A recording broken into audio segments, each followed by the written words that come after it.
Ito yung aking bidang menu ngayon. Papakita ko sa inyo guys.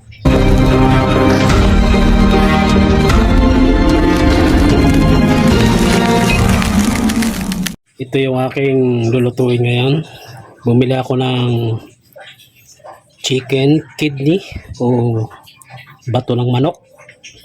Tawag sa amin yan guys, batikulon. Tsaka sinamahan ko na rin siya ng pitso, isang piraso. Yan guys. Ito yung magiging ulam namin ngayon. Ngayong gabi, ngayong hapunan. Una, papakuluan ko muna to guys. Malinis na to. Nilamas ko na to sa asin ng 3 beses para mawala yung dulas niya. Talagang malinis siya, no? Yan. Prepare natin. Papakuluan ko lang siya hanggang sa lumambot. Papakuluan ko siya. Pero habang papakuluan natin, pipisahan ko na rin siya ng bawang. Para medyo may flavor na bawang. Optional kung meron kayong tanglad. Pero sa akin, bawang okay na to. Para di rin mawala yung lasa ng ating bato ng manok. Kidneys. Chicken kidney. Yan. Yan ko siya. Lalagyan ko lang siya ng konting asin. Para pag pinakuluan natin, medyo may lasa na siya, no?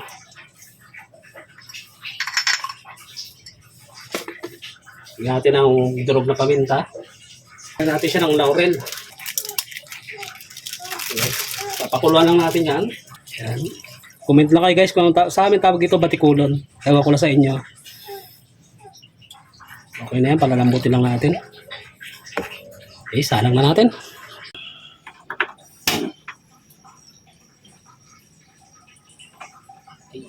Bangon natin.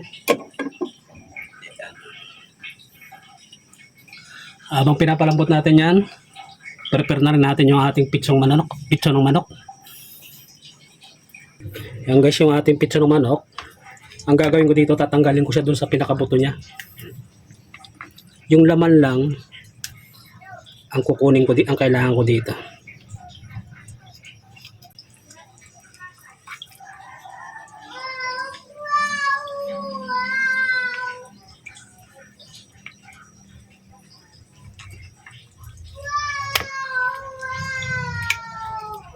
Ayan siya guys.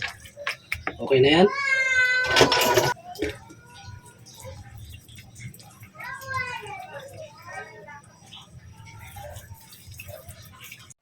Check na natin kung kanina pa to guys. After 30 minutes. Okay na yung lambot niya. Yung ating paboritong vintage na na kawali.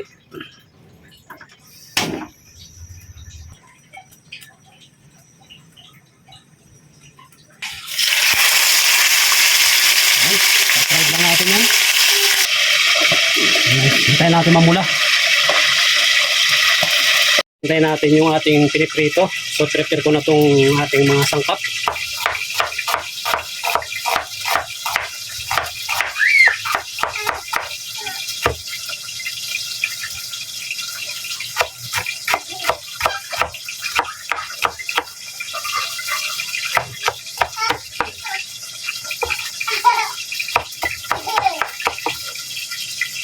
Natin ang pulang sibuyas kasi iba rin ang lasa na to eh.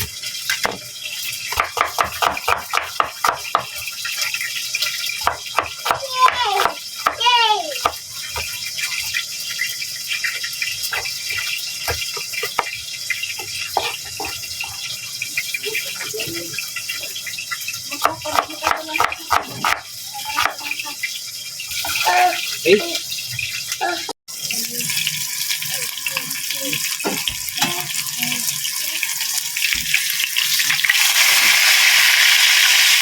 Ating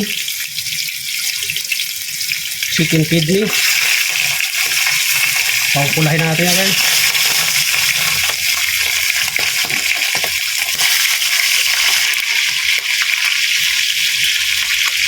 Ano ito guys?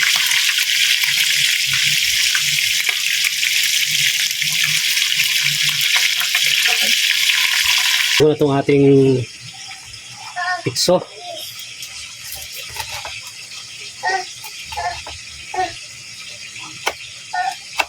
Sa ngayon siguro nahuhulaan nyo na guys kung ano yung aming ulam.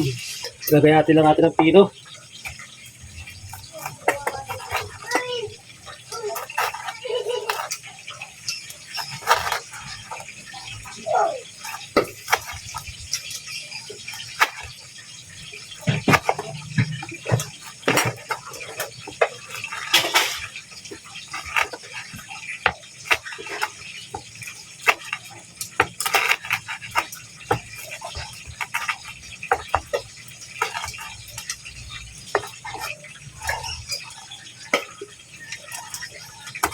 Pero nahuhulaan nyo na kung ano yung aming ulam ngayon.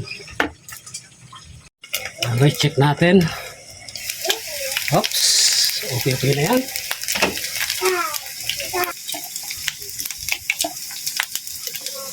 Napakabango ng usok ah. Usok pa lang eh. Bango na. Wow, masarap-sarap na naman ang ulam namin na to guys. Now guys, gagayatin natin yung ating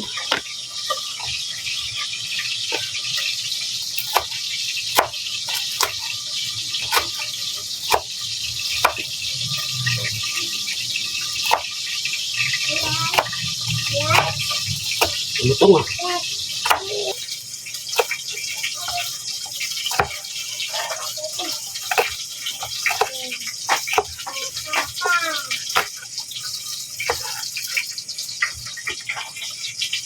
Ha? Ating ginayat.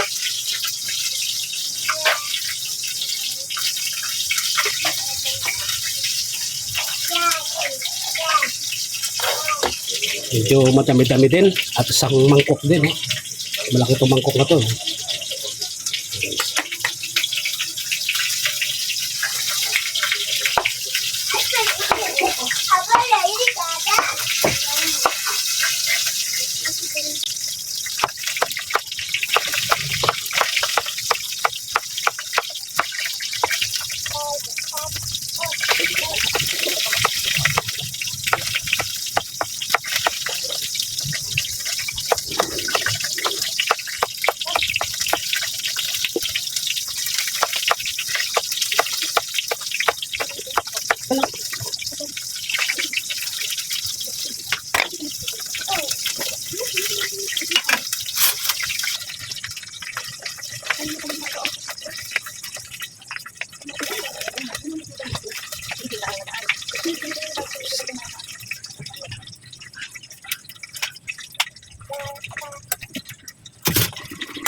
Guys, ang ating sisig na patikulo ng manok. Ito yung ating kan.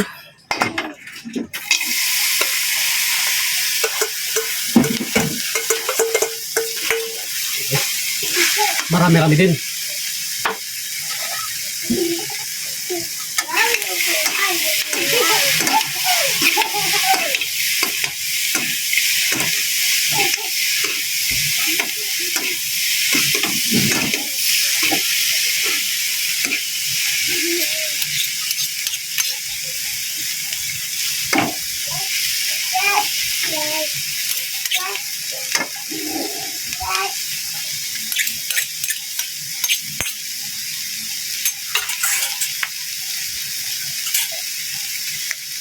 Umpisa natin guys ng isang itlog.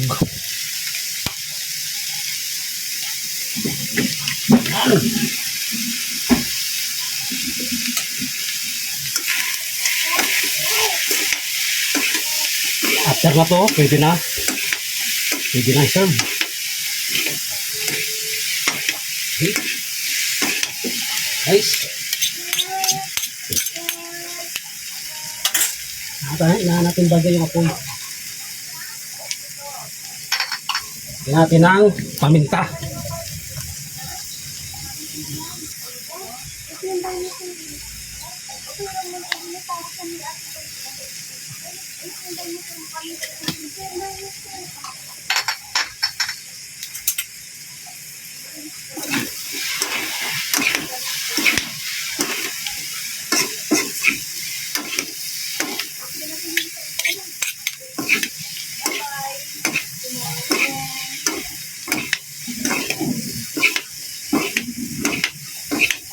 Okay.